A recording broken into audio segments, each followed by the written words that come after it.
Assalamualaikum warahmatullahi wabarakatuh. Saya Sri Mulyasari dari kelas 9I. Dan nama saya Sasha Olivia. Kami akan menyampaikan presentasi SKI bab 5, yaitu tentang peran wali sanga dalam dakwah Islam di Indonesia. A. Pendidikan dan pengembangan keilmuan. Syekh Maulana Malik Ibrahim atau yang lebih dikenal dengan Sunan Gresik mendirikan pesantren di Desa Gapura, Gresik, guna mendidik kader-kader pemimpin muslim yang andal. Sunan Ampel mendirikan pesantren Ampel Denta. Di antara murid-muridnya adalah Raden Paku, Raden Fatah, Raden Makdum Ibrahim, Syarifuddin, serta Maulana Ishak. Jejak dakwah Sunan Ampel bukan hanya di Surabaya dan ibu kota Majapahit, tetapi juga meluas sampai ke daerah Sukadana, Kalimantan. Dakwah awal Sunan Bonang dilakukan di Kediri yang menjadi pusat ajaran Bhairawa Tantra dengan mendirikan masjid di daerah Singkal. Sunan Bonang terkenal sebagai tokoh yang piawai dalam berdakwah dan menguasai berbagai disiplin ilmu, mulai dari fikih, usuluddin, tasawuf, seni, sastra, arsitektur, dan berbagai ilmu kesaktian. B. Seni budaya.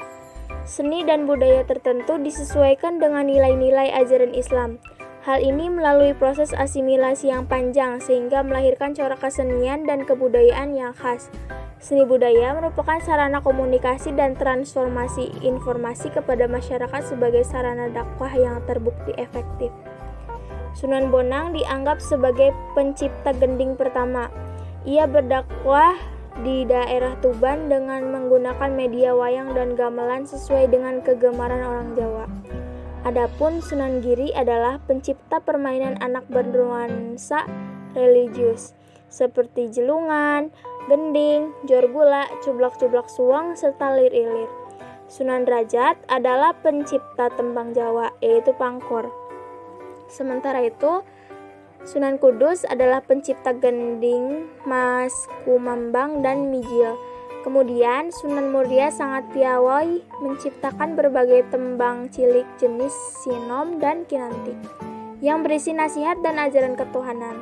Ia juga pandai menjadi dalang sebagai ayahnya Sunan Kalijaga.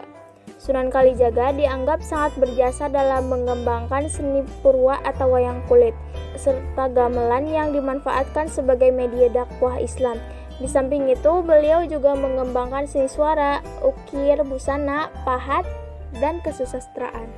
C. Sosial kemasyarakatan. Salah satu usaha dakwah dalam bidang sosial kemasyarakatan dilakukan Raden Rahmat atau Sunan Ampel, yaitu membentuk jaringan kekerabatan melalui perkawinan para penyebar Islam dengan putri penguasa bawahan Majapahit.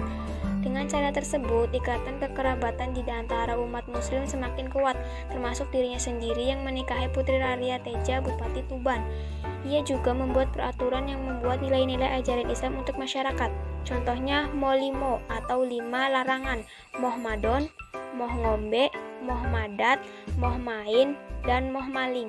Adapun kelima larangan yang dimaksud meliputi dilarang berzina, minum minuman keras, mengisap candu, berjudi, serta mencuri.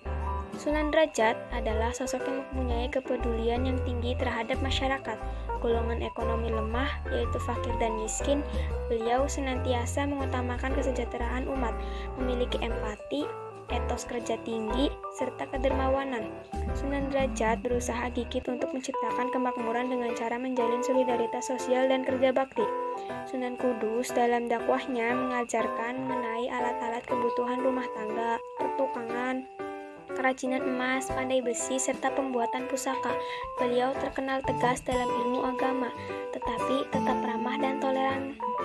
D. Berbangsa dan bernegara. Sunan Ampel termasuk perancang kerajaan Islam Demak Bintoro yang beribu kota di Demak. Beliau sendiri kedudukan sebagai Bupati Penguasa Surabaya menggantikan Arya Lembu Sura. Sunan Kalijaga mempunyai kedudukan yang tinggi di kerajaan Demak sebagai guru sekaligus penasihat utama Sultan. Beliau ahli dalam ilmu administrasi negara dan piawai dalam berstrategi. Syair lagu Gundul-Gundul Pacul merupakan wujud kritiknya terhadap kebijakan raja. Liriknya sederhana, tetapi syarat makna. Sekian dari kami, kurang lebihnya mohon maaf. Assalamualaikum warahmatullahi wabarakatuh.